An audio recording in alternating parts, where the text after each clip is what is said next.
இயேசு கிறிஸ்துவின் நாமத்தினால் உங்களை வாழ்த்துகிறோம். இந்த நல்ல நாளிலே ஆண்டவருடைய வார்த்தையை நாம் பார்க்கலாம். எரேமியா 39ஆம் அதிகாரம் 18ஆம் வசனம். உன்னை நிச்சயமாக விடுவிப்பேன். ஆம் பிரியமானவர்களே, இந்த காலை வேளையில ஆண்டவர் உங்களோடு பேசுகிற வார்த்தையை நாம் பார்க்கலாம். இன்றைக்கு ஆண்டவர் உங்களை நிச்சயமாக விடுவிப்பேன், நிச்சயமாக முடிவுண்டு, உன் நம்பிக்கை வீண் போகாது என்று வேதம் சொல்லுகிறது. இன்றைக்கு ஆண்டவர் நிச்சயமாக உங்களை விடுவிப்பேன் என்று ஆண்டவர் வாக்கு பண்ணுகிறார். இந்த காலை வேளையில இந்த வார்த்தையை கேட்டுக்கொண்டு இருக்கிற அருமையான தேவ பிள்ளையே, நன்மையான காரியங்களை ஆண்டவர் உங்கள் வாழ்க்கையில் செய்து முடிக்கிற தேவனாய் இருக்கிறார். இன்றைக்கு கடன்ல நீங்க சிக்கி இருக்கலாம். இன்றைக்கு ஆண்டவர் சொல்றாரு, நிச்சயமாக நான் உன்னை விடுவிப்பேன். இன்றைக்கு விடுவிக்கிற தேவன் உங்களுடைய தேவனாய் இருக்கிறார். நன்மையான காரியங்களை உங்கள் வாழ்க்கையில் செய்து முடிப்பார். நிச்சயமாக செய்து முடிப்பார் என்று நம் வேதத்தில் நாம் பார்க்கிறோம். இன்றைக்கு மனிதருடைய வார்த்தையை நாம் நிச்சயமாக நான் உனக்கு உதவி செய்வேன், நீ கவலையே படாத என்று சொல்லுவாங்க. நிச்சயமா இந்த காரியத்தை நீ செய்யி, நான் உனக்கு இதை திருப்பி செஞ்சிருவேன் அப்படி சொல்லுவாங்க. ஆனா அவங்க செய்ய மாட்டாங்க. உங்களை இழுத்தடிப்பாங்க, உங்களை ஏமாத்துவாங்க. ஆனா ஆண்டவருடைய வார்த்தை சொல்லுது, எந்த காரியமா இருந்தாலும் ஆண்டவர் ஒரு நாளும் உங்களையும் என்னையும் ஏமாற்றுகிற தேவன் அல்ல. இன்றைக்கு நம்முடைய வாழ்க்கையில் நடக்கிற எல்லா சூழ்நிலைக்கு காரணம் பிசாசு அல்ல, நாம தான் காரணம். நாம் ஞானம் உள்ளவர்களாக இருக்க வேண்டும். புத்தியுள்ள ஸ்திரீ தன் வீட்டை கட்டுவாள் என்று வேதம் சொல்லுகிறது. இன்றைக்கு நம் வாழ்க்கையில் நாம் ஆண்டவருடைய வார்த்தையின்படி நாம் கீழ்ப்படுகிறோமா என்று நாம் பார்க்க வேண்டும். ஆண்டவருக்கு பிரியமில்லாத காரியங்களை நம்முடைய வாழ்க்கையில செய்து நாம் பல பிரச்சனையில் சிக்கி கொண்டு இருக்கிறோம். ஆனால் ஒரு விசை ஆண்டவருடைய சமூகத்தில் ஒப்படைத்து விட்டு, ஆண்டவரிடத்தில், ஆண்டவரே என்னை மன்னிங்கப்பா, என்னுடைய காரியங்களை மன்னிங்க ஆண்டவரே என்று சொல்லி தேவ சமூகத்தினை ஒப்பு கொடுக்கும் போது ஆண்டவர் நிச்சயமாக உங்களை விடுவிப்பார். இன்றைக்கு நம்முடைய வாழ்க்கையில் விடுதலை தேவைப்படுகிறது, அற்புதம் தேவைப்படுகிறது. விடுதலை இல்லாத ஒரு வாழ்க்கை, சமாதானம் இல்லாத ஒரு வாழ்க்கை, நிம்மதி இல்லாத ஒரு வாழ்க்கை, பல காரியத்தில் சிக்கி நாமா போய் சிக்கி கொள்ளுகிற காரியங்கள் ஏராளம். முதலாவது நமக்கு ஞானம் வர வேண்டும். ஒருவன் ஞானத்தில் குறைவுள்ளவனாய் இருந்தால் அவன் சம்பூரணமாக கேட்க கடவன், தேவன் கொடுக்க விரும்புகிறார். சாலமோனுக்கு ஆண்டவர் ஒரு ஆலயத்தை கட்டும்படி, ஆண்டவரே இந்த ஆலயத்தை கட்டும், எனக்கு பணத்தை தாரும் என்று கேட்கவில்லை.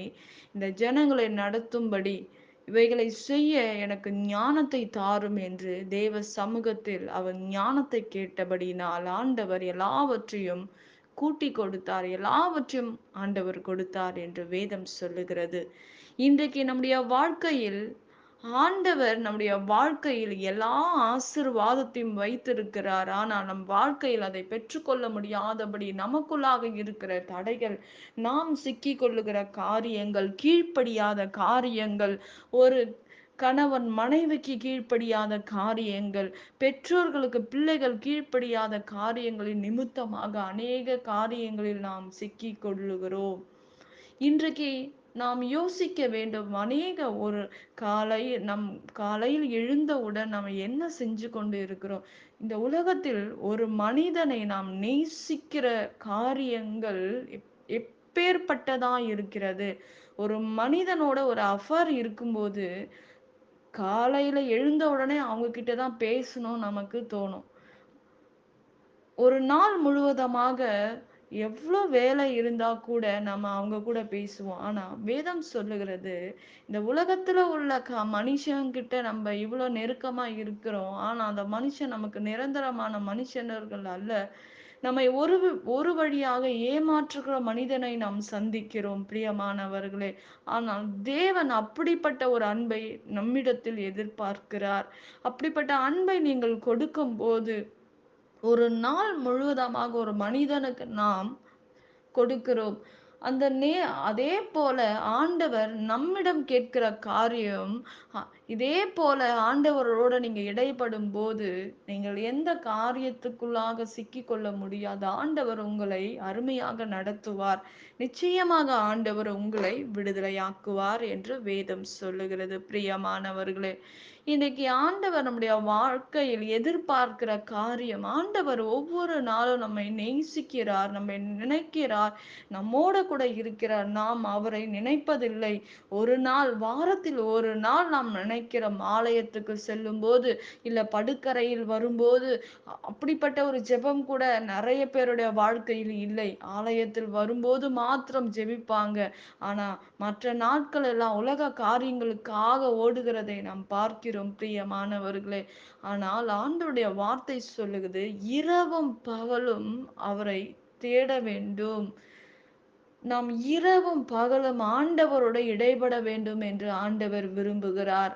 நாம் ஆண்டவரோட நடக்கும்போது, ஆண்டவரோட ஒரு நண்பனைப் போல நாம் பழகும்போது, ஆண்டவர் நமக்கு அநேக காரியங்களை கற்றுக்கொள்ளுகிறார். நாம் அநேக வழியில் சிக்கிக் கொள்ளாதபடி ஆண்டவர் நம் பாதையை, நம்ம வாழ்க்கையை பாதுகாக்கிறார். நம்ம பாதையை வெளிச்சமாக, இருளை நீக்கி வெளிச்சமாக மாற்றுகிறார் அவருடைய வார்த்தையின் நிமித்தமாக. பிரியமானவர்களே, இன்றைக்கு நம்முடைய வாழ்க்கையில் நடக்கிற காரியங்கள்லாம் அநேகருடைய வாழ்க்கையில் இருக்கிற காரியம் என்னவென்றால், நிம்மதி இல்லை, சமாதானம் இல்லை, கடன் பிரச்சனை, ஏதோ ஒரு அடிமையான ஒரு வாழ்க்கையை வாழ்ந்து கொண்டிருக்கிறதை நாம் பார்க்கிறோம் பிரியமானவர்களே. இப்படிப்பட்ட காரியத்துல நாம் வெளியே வர வேண்டும் என்றால் நீங்கள் ஜெபிக்க வேண்டும். நீங்கள் ஜெபிக்கும்போது ஆண்டவர் நிச்சயமாக உங்களை விடுவிப்பார்.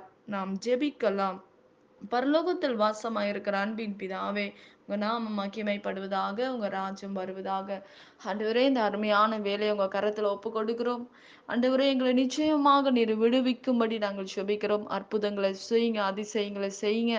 ஆண்டவரே, எல்லா கடன் பிரச்சனைகள் மாறட்டும், பொல்லாதான காரியங்கள் மாறட்டும். ஆண்டவரே, பிசாசானவன் கொண்டு வந்து போடுகிற எல்லா தொந்தரவுகளிலிருந்து கர்த்தர் விடுதலை ஆக்குங்க. பெரிய காரியங்களை செய்யுங்க. இந்த வார்த்தையை கேட்கிற ஒவ்வொருடைய வாழ்க்கையில ஒரு அற்புதங்கள் நடக்கட்டும், அதிசயங்கள் நடக்கட்டும் ஆண்டவரே. எல்லா குறைவுகள் மாறட்டும் ஆண்டவரே. அற்புதம் நடக்கும்படி நாங்கள் ஜெபிக்கிறோம்ப்பா. ஆண்டவரே, இந்த வார்த்தை கிரியை செய்வதாக ஒவ்வொரு வீடுகளிலும் ஆண்டவரே, ஒவ்வொருவரும் இதை கேட்கும்போது ஒரு அற்புதமும் சமாதானமும் கடந்து போகும்படி நான் ஜெபிக்கிறேன்ப்பா. எல்லாவற்றையும் உங்க கரத்துல ஒப்பு கொடுக்கிறேன். இயேசுவின் நாமத்தில் வேண்டுகிறோம் எங்கள் ஜீவனுள்ள நல்ல பிதாவே. ஆமேன். கர்த்தர் தாமே உங்களை ஆசீர்வதிப்பாராக. ஆமேன்.